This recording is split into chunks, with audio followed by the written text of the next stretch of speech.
subscribe to my channel. And also press this bell icon. Na Yanga tumsubiri Kevin Kijili afanye jambo lake. Kama watampanga tena basi huenda tukawa tuna uhakika wa kupata, wakati tunatafuta sare akatufanyia ihsani nyingine akaweka. Maana ni jambo la hata mechi ya mwisho tulihangaika sana kushinda ile mechi, hatukuweza kushinda. Lakini kwa sababu kuna watu waungwana duniani ambao wanatambua jitihada za watu wakatubariki kupata matokeo mazuri. Kwa hiyo kama atapangwa ule kijana, you never know, tukaenda kutafuta sare, ukashangaa Pimpini kaitwa nje kaita ndani, Kijili akaweka.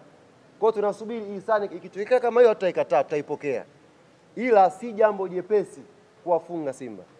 Ni jambo gumu, lakini tunalifanya kwa maandalizi mazito, maandalizi ya umakini mkubwa, na ndio maana tunafanikiwa kupata matokeo mazuri. Kwa hiyo sisi hatuachi kutaja kwamba sare inatupa ubingwa, kwa sababu sio dhambi. Kwa hiyo tunajua wenzetu wao watakuja kutafuta tu ushindi, pointi 3. Sasa sisi hatuwezi kwenda pale kama kuku ambaye amekatwa kichwa. Kwa maana wewe lazima uangalie mechi inaanzia kwenye kupanga. Unataka upate nini? Unachokipanga ndicho unakwenda ukifanyia kazi. Kwa hiyo mipango yetu inaanzia kwenye kutazama possibility. Matokeo yakiwa hivi inakuaje? Matokeo yakiwa hivi inakuaje? Kwa hiyo kwenye hii mechi matokeo ina mbili ni favor kwa Yanga, matokeo ya kufungwa ni favor kwa mpinzani.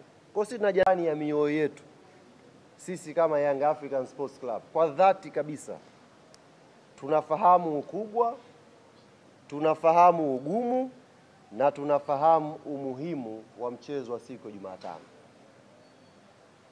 Tunafahamu ukubwa wa Kariakoo Derby, tunafahamu ugumu wa kupata matokeo dhidi ya Simba Sports Club, lakini tunafahamu umuhimu wa hizo pointi kwenye hatima ya ubingwa wa ligi msimu huu. Inaweza kuonekana imetokea kama zawadi hivi kwa mashabiki wa mpira kuipata Kariakoo Derby yenye msisimko wa fainali. Hii itokee kwenye ligi nyingine. Unapata Kariakoo Derby alafu ina msisimko wa fainali, kwamba atakayechapika hapo ndio shughuli yake na kuwa imemalizika. Lakini bahati nzuri sisi Yanga tuna faida hizi, maana ili tusilisahau. Muhimu sana hii. Maana nimemwona juzi mtu fulani anaongea kwa masikitiko kweli kwamba wenzetu tunajua wanatafuta sare, wanafanyaje? Tulitengeza mazingira ya kupata sare itusaidie. Sio mbaya, ni ya kwetu hiyo sare. Sisi Yanga Mungu ametujalia tunafika Jumatano, tuna option hizo. Yaani wakati wenzetu wakitafuta endorsement 3 za ubingwa, sisi hata endorsement 1 tunachukua uchampioni. Kwa hiyo sisi tunakwenda kwenye hii mechi akili yetu ikituambia kwamba pointi 1 au pointi 3 zitamfanya Yanga Afrika awe bingwa. Na tunafahamu wenzetu pointi 3 zitawafanya wao mabingwa. Kwa hiyo mechi mkiangalia vizuri, kwa watu ambao kidogo mmepata shule ya mpira, mtakuwa mmeshaona utamu na ugumu wake ulipo. Kisha kuwa na mawazo haya kwamba ikiwa hivi mechi inaongezeka msisimko. Kwa sisi kama Yanga Afrika tumejipanga kwa hilo jambo. Lakini la pili, sisi upande wa wanachama na mashabiki wa klabu yetu, sisi hii ni mechi yetu. Ni mechi yetu kikanuni, of course, kama inavyoelekezwa kwenye ratiba ya bodi, lakini ni mechi yetu kwa sababu inakwenda kuamua hatima yetu ya kutetea ubingwa wetu wa NBC msimu huu. Kwa mimi siko hapa, hiyo kazi ataifanya Karimu, kumkaribisha mtu mwingine. Namkaribisha mwana Yanga kokote ulipo, njoo kwenye mechi yetu ya ubingwa. Usijisikie uzito, usijisikie unyonge. Shughuli hii ni ya kwetu, na wa kuifanya ifane ni sisi wenyewe wana Yanga. Tukiweza kuifanya Benjamin Mkapa iwe kijani na njano itakuwa jambo zuri zaidi. Yaani tukajaa ule uwanja wote ukawa kijani na njano itakuwa jambo zuri zaidi. Kwa hiyo niwaombe sana mashabiki na wanachama wa klabu yetu ya Yanga, jitihada tulizozifanya kutoka mzunguko wa kwanza, mechi yetu ya kwanza, hitimisho lake ni Jumatano. Tumefanya jitihada nyingi, tumesafiri umbali mrefu kuifuata Yanga ikicheza, tumepiga sana kelele kuisupport timu yetu, lakini imeonekana bado haijatosha kwa sababu kuna mchezo mmoja umesalia. Na huu mchezo unatuhitaji tena sisi wanayanga, nguvu zetu, sauti zetu, kwenda Benjamin Mkapa kuwapa morali wachezaji wetu waweze kupambana. Kwa quality ya timu yetu, kwa uwezo ambao wako nao wachezaji wetu, wakipata sapoti yetu nyuma, tukawaonyesha kwa dhamira ya dhati na vitendo kwamba tumekuja kuwaunga mkono nyie, mimi naamini panapo majaliwa ya Mwenyezi Mungu tutaondoka Benjamin Mkapa siku ya Jumatano tukiwa na furaha. Sasa hii furaha tusiitegee majumbani. Uwanja ni watu 60,000 tu ule. Tuje tujae pale vizuri wanayanga, tuisupport timu yetu tupate matokeo mazuri. Kwa hiyo ni upande wa wanachama ambao nilisema nitakuja kuwakumbusha hapa na nyie waandishi mpate kulifahamu hili. Upande wa timu kiukweli hata mimi hiyo taarifa sina. Nisiwadanganye. Timu jana mimi nimefukuzwa Zanzibar. Nafikiri viongozi wanatambua udhaifu wangu. Mimi kidogo mambo ya kutunza vitu siwezi. Kwa hiyo kwenye kulitambua hilo jana nimetimuliwa Zanzibar. Karibu ni shahidi. Nilitimuliwa baada ya mechi tu kuisha, bwana taratibu za wewe na timu zimeishia hapa. Kuna maelekezo mengine tutakwambia. Kwa hiyo ndugu zangu waandishi wa habari na nyinyi ambao mmekuja hapa ambao mnataka kujua Yanga inarudi lini Dar es Salaam, kiukweli mimi kama msemaji pia sijui. Ninachokijua ni kwamba Yanga itakuwa Benjamin Mkapa tarehe 25 kwenye siku ya mchezo. Hilo mimi nahakikishia.